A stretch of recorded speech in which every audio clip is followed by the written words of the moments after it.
What is going on, my Skibbity Rizzlers? I am Victor Wet Bananas, welcoming you to this episode of HTS Freak Show. Now, today is Halloween, and we've got a really fun episode in store from you all today. First off, we're going to be taking a look at the World Skibbities Free Cap as the MLB comes to a close and LA stays on top. Then we're going to be taking a looks max at the NBA teams that we think are going to be really scary or really bad, as well as who we think is going to rizz up from the dead. And then lastly, we've got a costume contest taking place over in the back rooms, where the most nonchalant dreadheads will tax each other to claim Duke Dennis's title of the Beta of Ohio. So don't go anywhere, because this episode of Talk to Us starts right now.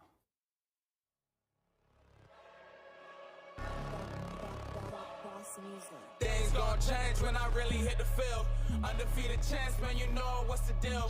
Tryna find a kid, I'm in the field doing drills. Boy, you just a sucker, you ain't never keep it real. 3 rings in my hand, I'm a warrior to the max. When I hang it up, they gon' have to give me plaques. Step up in the building and I only bring the facts. When I make a highlight, they gon' replay, run it back. Okay, always locked in, I don't got time to lax. Saying he the best, he could take a lap. Batted 1,000 when you check the stats. Boy, is you ready? You ain't gotta ask. Dude, Loki, whoever wrote that prompter, kind of a genius. I don't know if you agree with me. You might throw an axe at me, Matthew. But anyway, welcome. We're going to be talking about the World Series recap. We've got Matthew Brackett to my right, Diego Ortiz to my left. Diego, I'll start with you. Walk me through your costume and what's going on there. Yeah, so this week, obviously, the space game for UCF, so I thought there was no better, costume than an astronaut. Beautiful. And then Matthew? Yeah, I wanted to wear a suit for, nighttime and main show, obviously, so I figured this would be the best way to do it. The movie's okay. I'm gonna just say it. Movie's just okay. I think your costume's pretty killer, but I personally do like the movie as a comedy. That's a whole other kind of trope we can get into on the film side of things. But we're gonna be talking about the MLB World Series as the Dodgers are MLB champions once again for the first time since 2020. But as for this segment, we're gonna give you guys a quick recap of the series. We're gonna take a look at Game 5 specifically, and then lastly, we're gonna look at our own keys to the series. Now, that can include players, coaches, schemes, kind of tendencies, mistakes, whatever the case may be. So Matthew, I'll start it off with you. Give us a brief overview of what you saw from this World Series and kind of just what led to the Dodgers winning in Game 5. Yeah, I think what it was total domination from the Dodgers. I mean, you look at these games, right? They take the first three, 6-3, 4-2, 4-2. It looks like it's pretty much over. Jazz Chisholm says, hey, we could be the first team to come back, down 3. And, he kind of proves that, 11-4 in Game 4. So you start thinking maybe they do got some fight in them, and it was looking pretty good for the Yankees in Game 5. They went up 5-0 in the 5th, but they just had a complete breakdown in that, in halfway through that game, and Yankees took it 7-6, and it was a very interesting series because I don't think a lot of us expected, and I know this is one of my keys, but the offensive production to come where it came from, So I thought it was a very fun series. As everyone knows, I am a Yankees fan. And, I didn't know that. Oh, no, not Yankees fan. Oh, my God. I'm a Rays fan. I am a Rays fan. I was going to say.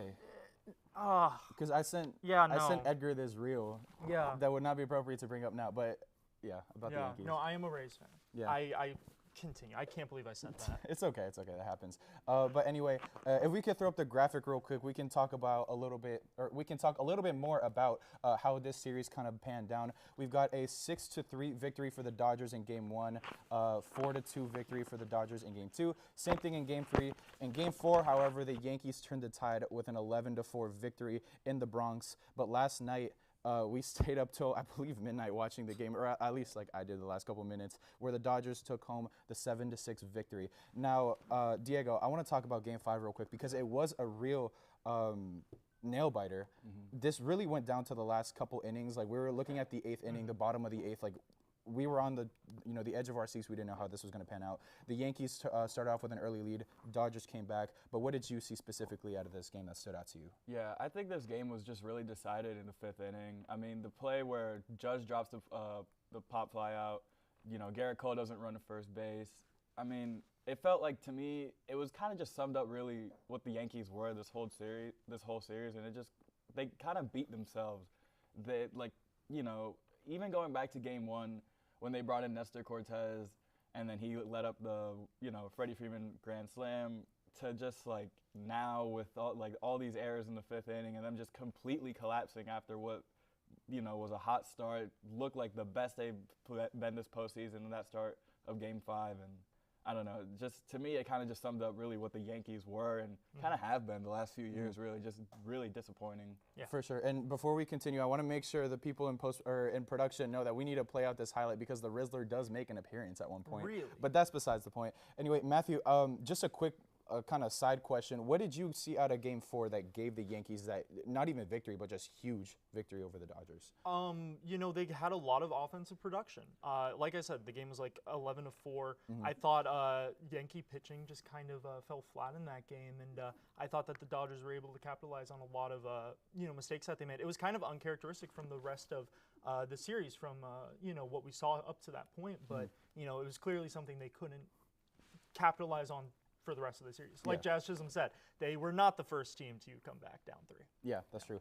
Anyway, we're going to take a look at our keys to the series because there were a lot of, obviously, key implications to how the Dodgers won 4-1. I'll take a quick jab at it if you guys don't mind. I want to talk about the absence of the two teams' main players, their Titans, and Shohei Ohtani and Aaron Judge. They were evidently nowhere to be found. Just a quick look at what Aaron Judge put up on the box score, at least 2 runs, 4 hits, 3 RBIs, and 1 home run in 18 at-bats. Not only is this subpar for a player, this is like unheard of for Aaron Judge, somebody of his caliber, especially in the World Series. The stakes are at their highest. But on top of that, rumor has it that in the locker room, behind the scenes kind of thing, Aaron Judge wasn't really putting forth that team captain mentality, especially for a team like the Yankees, again, in the World Series. You got guys like Rizzo, like Soto, who are kind of rallying the troops at this point, and they've done it before in previous World Series, 2016, 2019, respectively, if I'm not mistaken. Huge comebacks there. Tried to do the same thing this time around, but it just didn't really pan out for them. Matthew, I'm going to pitch it back to you, though, because you've got a really interesting World Series that kind of ties into the MVP of the whole thing. For sure. Like you said, Judge and Shohei were kind of absent in this series, right? So one of my keys of this, match were offense from, the supporting stars of the Dodgers. And one of my stars is Teoscar Hernandez. Coming into the World Series, he was kind of slumping a little bit, but he recorded a hit in every single World Series game in the matchup. And except for 5. Oh, yeah, true. Yeah. But still, a very impressive series coming in from a slump. But, my main key for this series is Freddie Freeman. He might have had one of the best World Series MVP series ever. He had the first walk-off grand slam in Game 1. That was crazy. I think 12 RBIs, which is tied for the most since 1960 in a single World Series. 4 home runs. He was doing it all for this Dodgers offense that just couldn't get Shohei going. And, it was really, really special because he had a lot of people he was doing it for. He was doing it for his dad. He was doing it for his kid. I'm not a Dodgers fan, and I'm not a Yankees fan. Let's just get that clear. But it was really nice to see. Yeah, for sure. Yeah. Before I move on to your pick, Diego, I do just want to bring up, you mentioned Shohei's absence, and I forgot to mention his box score at least. 2 runs, 2 hits, 0 RBIs, 0 home runs, and 19 at-bats. Granted, he was only healthy for 1.5 games of the whole series because he separated his shoulder, stealing a base in Game 2. But yeah, still just kind of wildly outlandish numbers out of him on the bad side of things. Yeah. But Diego, lastly, your keys to the series, what would that be? I kind of had a similar approach to what you had, Andrew. For me, just the Yankee stars in general were just contained, right? Soto didn't really have a crazy breakout game where he kind of willed the team to victory, kind of like how he has past games in the postseason this year. Judge was pretty quiet for the most part up until Game 4 and Game 5. I mean, they had to rely on guys like Volpe to kind of come up big. He had that grand slam, obviously, last game. Jazz Chisholm went back-to-back with Judge.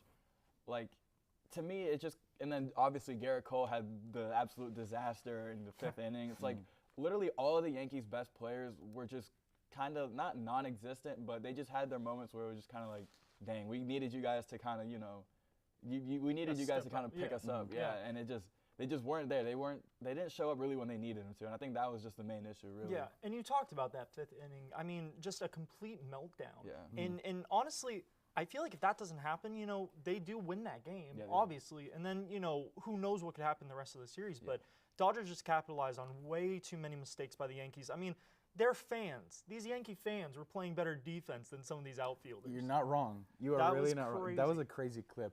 But yeah, thank you so much, Matthew. Thank you so much, Diego, for joining us here. Shout out the Dodgers because LA reigns. Anyway, we'll be right back after this quick commercial break to talk about some NBA teams that we think are looking scary good, scary bad, and who's going to rise up from the dead. Hello, Hitting the Field family. My name is Andrew Montana, host of Season 19 of The Main Show. And on behalf of HTF, we hope you're enjoying today's content. But I'm here to tell you about everything else we have to offer here at the network. Mondays at noon, HTF Bets goes live with 3 of the best on-air faces we have in the program. Andrew Gregg's personality, Tyler Brownrick's sports expertise, and Nick Cohen's versatility make the show a fan favorite, but also a warm light to guide you through the harsh world that is the sports betting industry. On Tuesdays, Frankie Noble hosts a brand new show called Girls Got Game, blending women in sports, the biggest sports news stories, and creative segments that make for a fun and engaging show. Next up, we've got The Combine, an easygoing, conversational, and podcast-style show dropping on Wednesdays with Ty Patton as your host. No changes there. But a big change for The Combine is the set. So ladies and gentlemen, allow me to introduce you to The Combine from our brand new podcast studio. We've got the lights, we've got the cameras, all for Ty Patton to bring the action, and we hope you're just as excited as we are for this amazing opportunity. Much great content from The Combine this semester, as always. Then tune in Thursdays at noon for our second live show, The Main Show, hosted by, well, yours truly. Here we'll cover any sport, any topic, any story, no matter how obscure, be it basketball, football, hockey, soccer, UFC, MMA, cycling, even baseball. But be sure to tune in throughout the semester for our special shows, including drafts, debates, and much, much more. Lastly, Nighttime is aired on Fridays, where Patrick Previty and Matthew Bracker talk about UCF and college sports. From in-depth looks at campus's top storylines to collegiate records being broken nationwide, let Nighttime be your primary college sports resource. And outside of our 5-show roster, be sure to tune into our other content, such as the Studio Days vlog run by Vlog King Nick Cohen, breaking news graphics on our Instagram page, and much more. As well, make sure you're subscribed to Hitting the Field Network on YouTube, as well as following us on Instagram, TikTok, Facebook, and X. But as for me, I've been Andrew Montana. Thank you so much for watching, and back to your regularly scheduled programming. Back. It is NBA spooky season, bruh, and we're going to be joined now by Nick Cohen. We've got Diego again, but now we got Nick Cohen. Why don't you walk us through your costume real quick? I'm Big Justice. We're Costco guys. We are, in fact, Costco guys, but we're going to talk about an NBA team that's looking real scary, whether it's good or bad, and then we're going to see who's going to rise up from the dead. Okay, my thing's impromptu first, so let me... Okay. That's really good, by the way. It's like a day old and stale, but food is food, man. Anyway, I'm going to be talking about the Los Angeles Lakers and how they look scary good. Now, when I pitched this idea, the Lakers were 3-0. Now we are 3-2, unfortunately. But nevertheless, we've got the big three of LeBron James, Anthony Davis, and Austin Reeves that are going to carry us to the NBA Finals. Do not write that anywhere. Do not quote me. I don't want to be held against this in like the future. But regardless, the team's looking real good. Outside of the box score, outside of all the players' individual stats, I really like the way JJ Redick is coaching this team. The schemes look good. We don't have any stagnant offense. This isn't just like still warm water where mosquitoes come and breed in the summertime. No, this is fluid motion offense where everybody's getting shots up. You got Dalton Connect pretending he's, sorry, this is really dry, but pretending he's like prime Klay Thompson, just applying himself anywhere needed, anywhere possible. Again, I mentioned it in the preseason, but a lot of these role players like Jackson Hayes, Gabe Vincent, they're seeing more minutes, they're seeing more action. And I love Gabe Vincent. That finals run was so fluke, bro. I'm not going to lie. We'll talk about that later. But yeah, outside of the court, or like I guess off the court stuff, JJ Redick, he's really applying a lot of pressure, I would want to say, to this team of, okay, we made our mistakes, own up to it, let's move on and let's just fix them the next time around. And for the most part, they're being fixed. We're losing these games to like Phoenix, which is, by the way, a good team in my opinion, for stupid little reasons like KD, Devin Booker. I mean, they're dropping 30. That's something you can prevent in the future, but that's something that's being addressed. And by the way, no hands in our pockets, so that's a plus regardless. Now, Diego, why don't you talk to us about your scary team? Yeah, so my scary team is going to be the Brooklyn Nets. Scary as in scary bad. This team is pretty awful in my opinion. They are probably my least favorite team to watch in the league right now. Cam Thomas is really their only bright spot, but even then, he doesn't even look that good. He just has so much volume. He gets the ball so much. He has 65 field goal attempts so far this year. They're only their over under for wins this year was only 19.5. You know, their offense really just runs through ISO ball. It's literally just, it's either Cam Thomas, Dennis Schroeder. That's it. They don't get anybody else involved. They have guys like Dorian Finney-Smith and Cam Johnson who are just like spot-up guys. But to me, like, this team is literally just, they just have no real, they just don't have anything. They're not even a deep team either. Cam Thomas against Memphis shot 4 for 12. Against Denver, he shot 8 for 22. Then against the Bucks, he shot 10 for 21. Like, all this guy does is just shot chuck. He doesn't pass the ball. They're just bad. I have a quick question for you. Where do you think the Brooklyn Nets are like ranked in the entire NBA in terms of scoring, points per game as of now?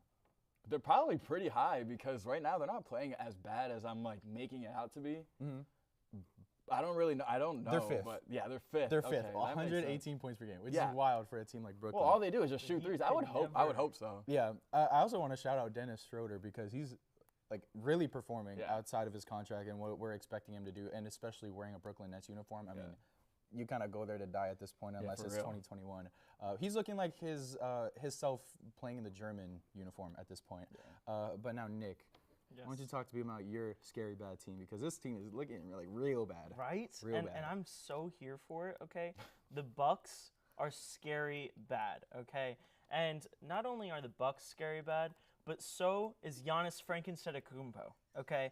Giannis Antetokounmpo has not been great this season, okay? Well, that's a complete lie, actually. He's averaging 28.8 Yeah, these are points MVP per numbers, game. dude. Yeah, okay, I misspoke, okay? Yeah. But his like Robin to himself being Batman, or Frank Antetokounmpo, of course, they don't even seem like they enjoy playing together. And that's so crazy because they're both great, okay? They're both averaging just over 28 points per game. Giannis has almost 12 rebounds, and then they both have 6.3 assists per game. They're both playing well, but they don't really mesh together, and it's kind of just the two of them, you know? Like, and then they also have Chris Middleton, but like the rest of the team is not playing amazing. They're currently sitting at 1-3. Last year they were 49-33, a great team in the East. I dislike them. But another big issue of the Milwaukee Bucks is their team 3-point percentage. They're averaging their percentage is only 33.3%, and that is not great. That's It's way below league bottom, average, yeah. Bottom 5, I think. Trash. So they're very bad. I don't like them, and I'm here for it. I want to give a quick shout out to Bobby Portis. Why? 8 rebounds per game. Let me read you his stats. 11 points, 8 rebounds, 1.5 assists, 1.6 stocks. That's not bad for Bobby Portis. Yeah, but like his eyes are always popping out of his head. Oh no, so- yeah, you're just mad that they beat you in the playoffs like that one time and that Okay, other time. And but that like other they would time, beat and the that other Lakers time, too. And that So other time and that I don't other know time. what we're talking also, about. shout out Brooke Lopez, the leading blocker, 3.3 blocks per game. Wow. Okay, I hate Splash Mountain. Okay, R.I.P. Well, yeah, that's why they changed it to Tiana. Yeah, well, Brooke Lopez. Brooke Lopez. Anyway, Splash Mountain. we've got a handful of R.I.P. teams that are currently towards the bottom of the barrel in the NBA, but we don't think that's gonna really last. This could just be a fluke kind of start for each of these teams. Oh, Nick, I'll pass it over to you. We've got a lot of Knicks fans going on. Nick talking about the Knicks. I can't wait to see how this talking pans about the out. Knicks. Okay, Knicks without the K. So I'm not a fan of the Knicks whatsoever. Ezra, if you're watching this, I don't like your team. However, you're 2-2 right now, and I think everyone expected you to be a lot better because of all these off-season additions you made. You added Big Purr, Karl Anthony Towns. You added Mikal Bridges. Your team should be undefeated right now, and you're not. Jalen Brunson is still playing great, 23 points per game, 3 rebounds, 4.7 assists. I would like to see the assist number go up a little bit. I would then, agree, You yeah. know, their strength of schedule, I think this is the biggest reason why they're going to rise from the dead. Also, they've played some tough opponents. I will give them that. But, like, again, your starting 5, you should be undefeated. But they have the 3rd best remaining strength of schedule at .478, meaning they have the 3rd easiest remaining schedule. And granted, we're also only 4 games in. Yeah. these Actually, are that long record shots. needs to be updated. That's my fault. They are 3-2 now because they did beat my Miami Heat last night. No, I think they're 2-2. They Are they? lost to Boston, beat Indiana, lost to Cleveland, beat Miami. Okay, I'm So, getting yeah. ahead of myself. That's okay, yeah. Made it last night. So this team is just, it's gonna get a lot better, and I hate to hear that. I want to. I wish I could have chosen the Heat, but I'm also realistic. So Yeah. They stink. Yeah. Well, shout out Giovanni thanks. because Why- he's why- just what not are we doing, realistic. guys? But yeah, I want to quickly mention the fact that the Knicks are in the Eastern Conference, which I mean now the East is like really stacked compared to what we're used to. But yeah, when it comes to the Eastern Conference, you're gonna get a lot like easier games going on against you. I mean, you got the Pistons, the Raptors. All due respect, they could pull something away. With the Hornets, same thing. I think LaMelo's injured already. if I'm He not did mistaken. get hurt. Yeah. Yeah, so there's that. Atlanta, I mean, there's a I handful mean, of teams. Charlotte's not even competing if we're being Yeah, real. Sorry, and Kathleen. Brooklyn. Right, Shout out Brooklyn's Brooklyn. So yeah, terrible. there's a lot of easy wins that the Knicks could get, and you play each of those teams like what 4 times a season. Yeah. So those are a lot of easy wins. So I agree that I think the Knicks are gonna kind of rise from the dead.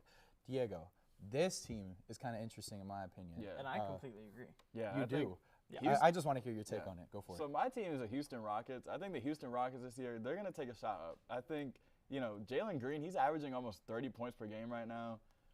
You're looking at Alperen Sengun, who last year had a breakout season, 21.2 points per game. They finished 41-41 last year. They were 17-11 after the All-Star break.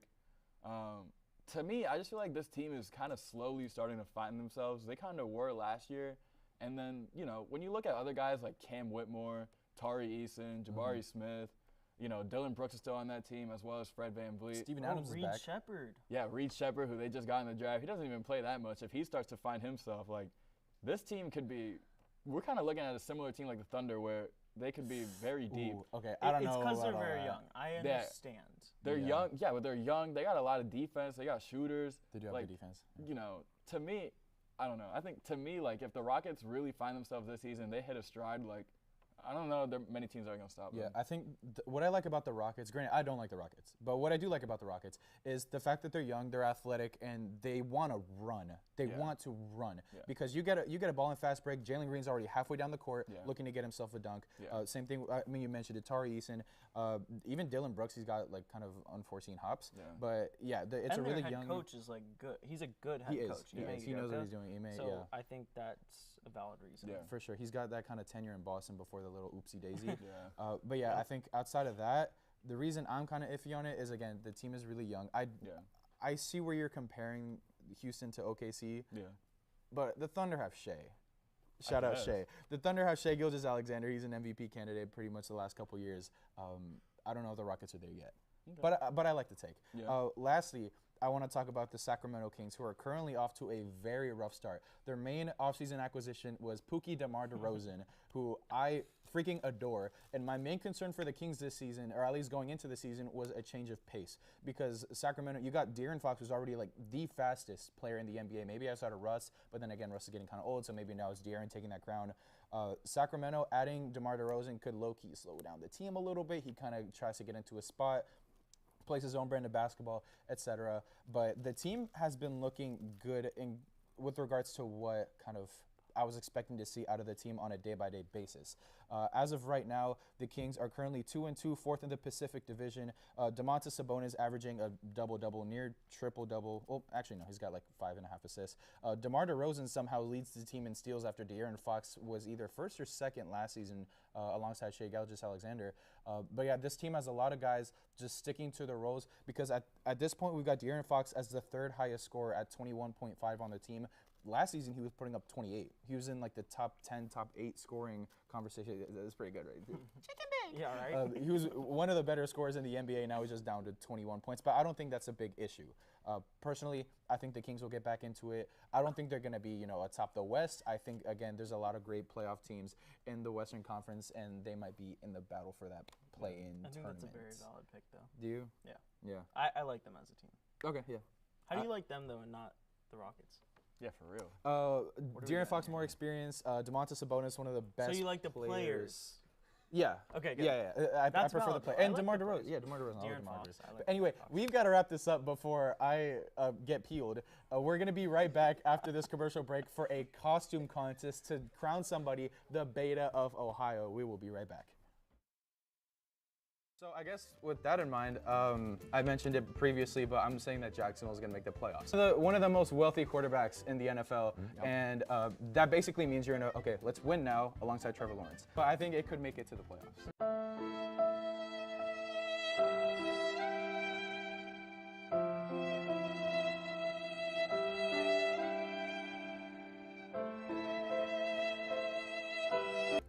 And so I have the Rams winning this one, 27-23. Yeah, I think the Lions are just going to be a little too comfortable. Week 1, they're hosting, you know, a lot of energy.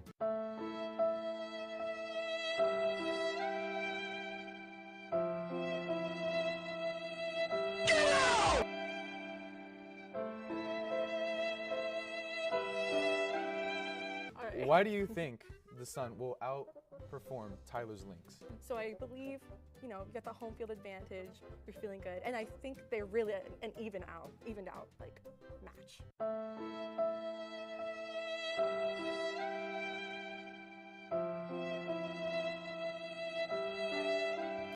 So for my MVP and I'm just gonna say it, Defensive Player of the Year pick, I have Asia Wilson.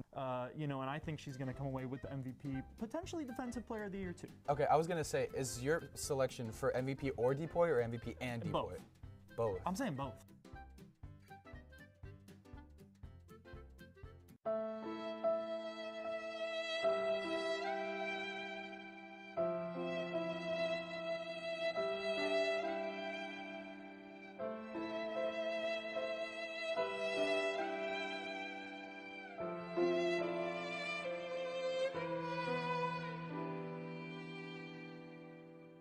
Mason's a huge fan.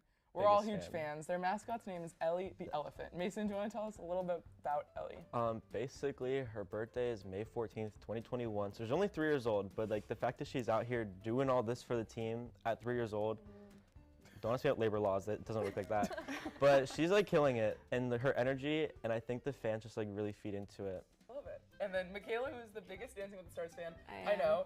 Let's show off the shirt. Can you see it? Should I stand? He's used to it. Who surprised you? Joey. When he came on there, We were talking about WWE, and I was told home invasions happen often. Yeah, Can we talk about these bit of a home concern invasions? how big of a regular occurrence this is. If they can find it, they can use it. It will be bloody. These men will probably be brutalized and injured by the end of this. It's pretty cool. I don't like the waves though. Really? I like They could be like more waves. detailed. Like those look like waves. I feel like I mean, a lot of mascots are not like exactly what they're like. Logo. Okay, but like the solar bears have like shades. So like what would Yeah, their but, like, mascot be? but Like that's just like an easy. alarm on the But, like, ground? it's- I don't like the red and yellow together. It's like McDonald's. No, it's good, and I think it's soccer. I don't know if that's like. What's a victoire? We're gonna just move on to the next one. This one's like, This is like below the charge for me. Taylor Swift.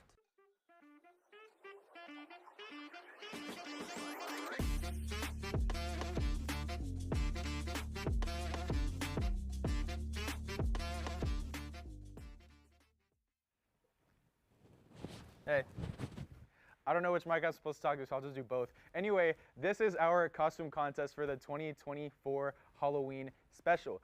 We've got 45 seconds for each of our contestants. We're gonna have 5 contestants to introduce their costume and pitch why their costume should win. Now the control room over there is gonna decide the winner, and the winner is gonna be crowned the Beta of Ohio. So first off, Diego, why don't you come back on air? I'll give you the mic. There you go. Just introduce yourself. You've been on air, I mean, every segment now, but just go for it. Yeah. All right, I'm Diego Ortiz. Obviously, I'm an astronaut. And, you know, I obviously brought this one because, you know, space game, space week this week. So, you know, as a UCF student, I feel like it was the best costume. So, yeah. All right. I love your gravitational pull. The orbit was fabulous. Next up, we've got Mar dressed up as one of our favorite Scooby-Doo characters. Try to take a guess in the 3 seconds you have before she comes on air. Come on. There you go. I believe this is your first time on air as well. It is. Yeah, so go for it. Hi, I'm Mar. I normally do audio. I'm Velma from Scooby-Doo. All of the other characters were chosen, so yeah. Thank you so much, Velma. Oh, wait, there we go. Thank you so much, Velma. Okay, next up, we've got Dave Chappelle. Anya, why don't you make your way to the stand?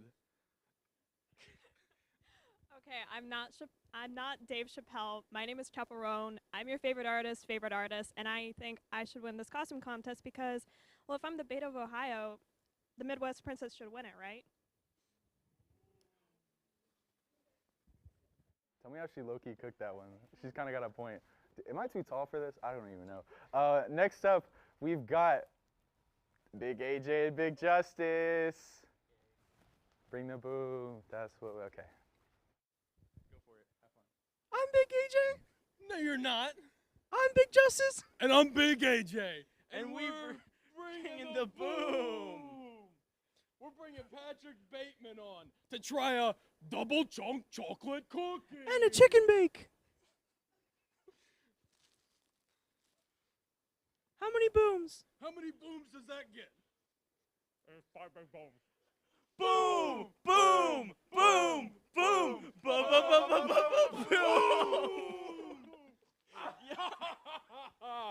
Oh, it's okay, Patrick Bateman. Thank you, Big AJ. Thank you, Big Justice. What is going on? Okay, last but not least, we've got one of the blokes from South Park, Eric Cartman. If you want to make your way over to the stand, I'll hold the mic for you. Oh. You've got to be skibbing me. Hi, Eric. Give us your spiel.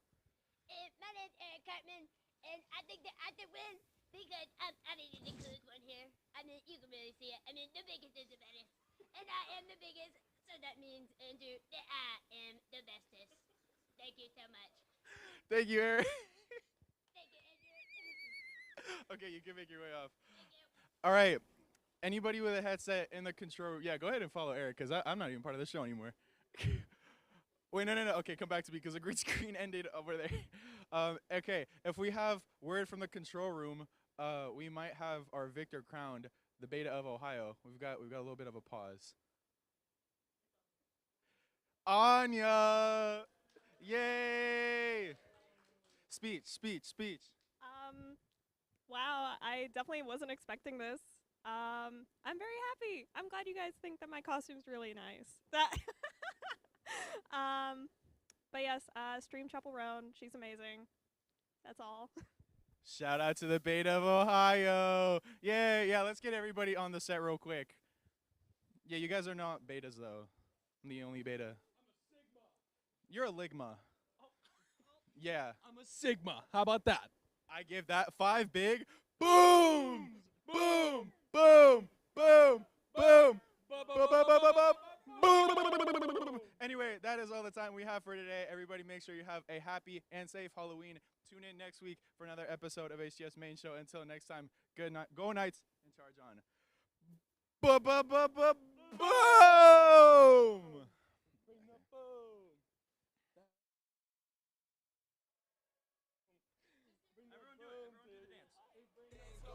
When I really hit the field, undefeated champs, man, you know what's the deal. Tryna find a kid, I'm in the field doing drills. Boy, you just a sucker, you ain't never keep it real. 3 rings in my hand, I'm a warrior to the max. When I hang it up, they gon' have to give me plaques. Step up in the building and I only bring the facts. When I make a highlight, they gon' replay, run it back. Okay, always locked in, now don't got time to lax. Saying he the best, he could take a lap. Batted 1,000 when you check the stats. Boy, is you ready? You ain't gotta ask.